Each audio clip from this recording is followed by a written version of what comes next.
চলো রমা কাকিমাদের বাড়িতে গিয়ে আমরা টিভি দেখবো। হ্যাঁ রমার মা, ও রমার মা।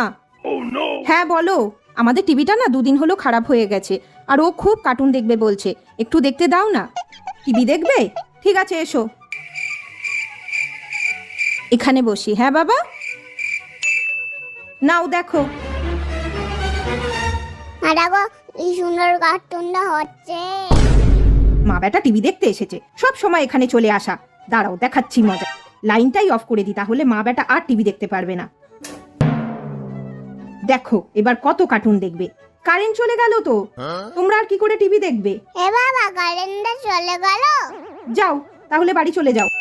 কারেন্ট তো চলেই গেল, আর কি করে টিভি দেখবো আমরা? চলো আমরা বাড়ি চলে যাই এবার। মিক্সিটা চলছে, তার মানে কারেন্টটা ছিল, ইচ্ছা করে বন্ধ করে দিল, বুঝলি তো বাবান। চলো আমাদের যখন টিভি ঠিক হবে আমরা তখন দেখবো। হ্যাঁ